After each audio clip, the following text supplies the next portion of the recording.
VILMA BANKY, Part 3. Samuel Goldwyn actually released This Is Heaven, and apparently it tanked. Was Vilma's apparent thick Hungarian accent really to blame here? The St. Louis Star said Vilma Banky's voice pleases, though it is less lovely than her blonde profile. Mordaunt Hall in the New York Times wrote, Miss Banky has an appealing accent and can be understood most of the time. When one can't quite grasp what she is saying, it's because of the poor reproduction or sound device and not the fault of her enunciation. Variety wrote, judging by its reception at a recent performance, it's the type of picture that audiences simply dote on, with the star being too preciously cute for words. Once again, as with Jack Gilbert, Agnes Ayres, Olga Baklanova, and Corinne Griffith, there is no real evidence that Vilma's voice was unsuitable for the talkies or that her first talkie actually tanked. In fact, all three reviews that I found were raves and had positive things to say about her voice. Mordaunt Hall blamed the sound equipment for Vilma's lack of enunciation, which, if you look at any talkie from 1929, it's hard to really understand anyone from any country a great deal of the time. Unfortunately, I cannot find any proof of This Is Heaven's preservation status, but will continue my search for it. I did, however, find and watch Vilma's second talkie, A Lady to Love, which was released in 1930. Interestingly enough, Vilma starred in this film for MGM and not Goldwyn. I cannot find the real concrete information about the separation from Goldwyn.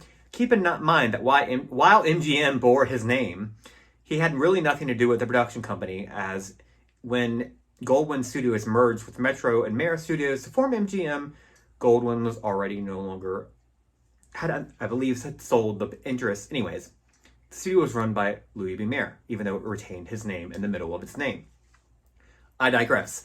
A Lady to Love was a film adaptation of Sidney Howard's Pulitzer Prize-winning play, They Knew What They Wanted, and saw Vilma as Lena, a waitress that answers a request for a mail-order bride from Tony, an aged-up Edward G. Robinson, that uses a photo of his younger, handsomer employee Buck, played by Robert Ames, in his ad.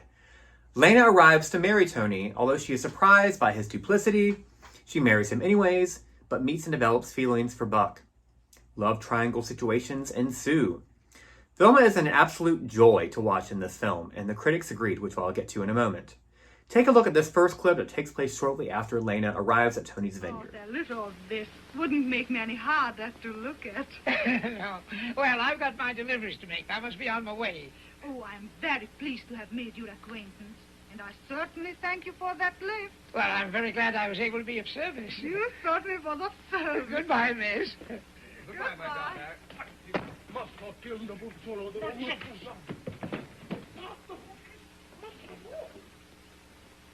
Hey, you ain't going too. Well, No, he ain't going. Just as hardly as he Goodbye. See you later. Don't do anything I wouldn't do. As you saw, Lena completely owns the porch on which she stands, enticing all of the men around her to all but fall in love with her beauty and delightful sense of humor. It's a pleasure to hear Vilma's voice as Lena. It only makes the strength of her facial and physical acting all the stronger. She inserts so many little nuances into her speech and diction. Take a look at the second clip in which Lena discovers Buck is not Tony. Who's that old guy? That's Tony. Tony! Him! No, you can't go in there. Oh, I want my things! But it ain't Tony's fault that you made a little mistake. Oh, of all the low-down, dirty tricks that ever was played on a girl, who do you think you are? A bunch of journalists? Is this your picture, isn't it? Well, where'd you get it? Where do you think I got it? Why, Tony didn't send you this, did he? Tell me, did Tony send you this? Vilma's performance here harkens back to her feisty heroine that she did so well and effortlessly in Son of the Sheik and Barbara Worth. She's vulnerable, but perfectly capable of standing up for herself. Speaking of feisty, check out this hilarious clip. Walking up and down, up and down. He started a bit late. Well, Yeah. I don't get it. I don't get it at all. What was the matter? He was scared. Scared? Scared of me? Yeah. Why didn't you come yourself? I wanted to, but... Oh, don't try giving me no excuses. I'm too upset. I want to say, it ain't my idea for a bride to arrive at her future home in a mail truck. Is this the way up? Vilma's recount of Tony's cowardice is so cute, especially the way she says, scared of me? suggesting that she is just a demure little lady while we know she is not one to be tampered with. I have one last clip to show you which showcases the exquisite emotional work of Vilma in this film. I ain't going in the fort. I'm going to walk. What do you mean? You're going to walk all of that way to town? Oh, gee, no, man. Yes, I do. What do you got there, Lena? Nothing.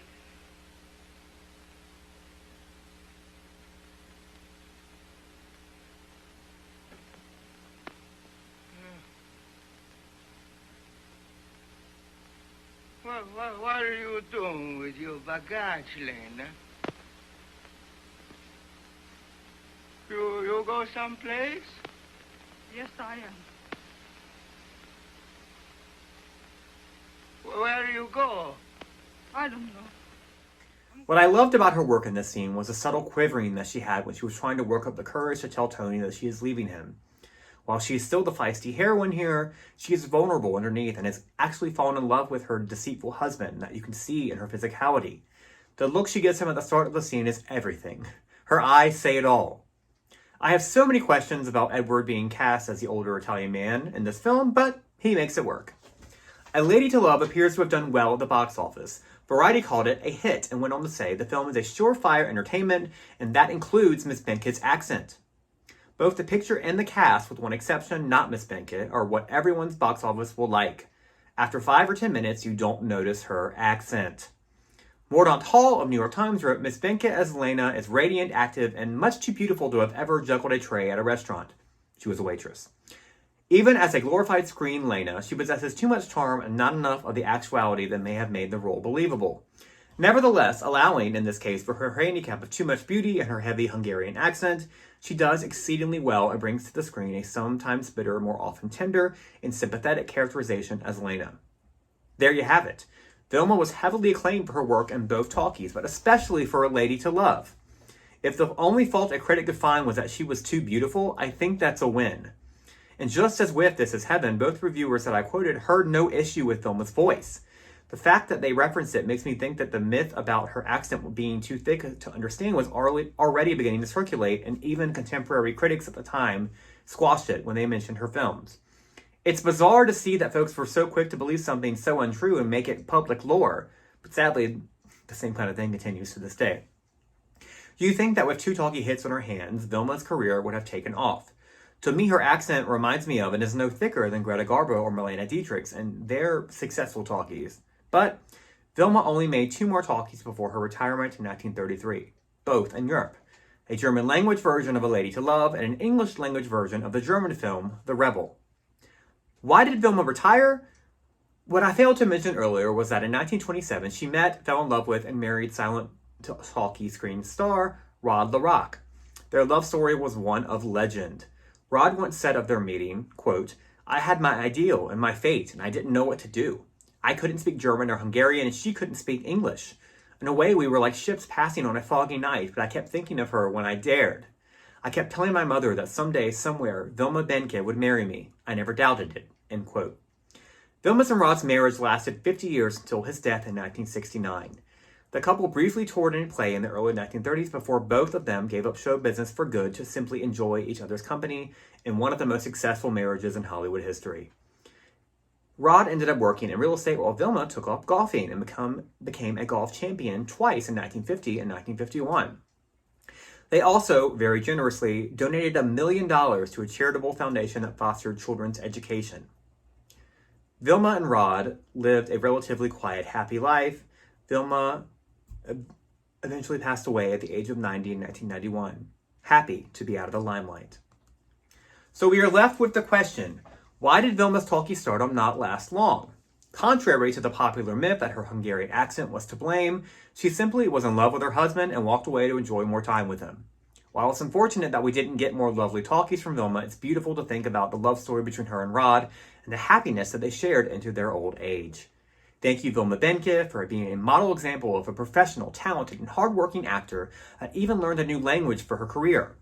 It's a true privilege to be able to see a fraction of your films, particularly the delightful A Lady to Love, which I cannot recommend more. I only hope more of her films are discovered in the years to come. Per usual, I will be posting links to where you can watch or stream Vilma's films in my YouTube descriptions. Next week, join me as I investigate the silent talkie career of the great Richard Barthelmess. I'm Charlie from Silent Talkies. Thank you very much for joining me in our appreciation of Vilma Banky. Have a great rest of your weekend.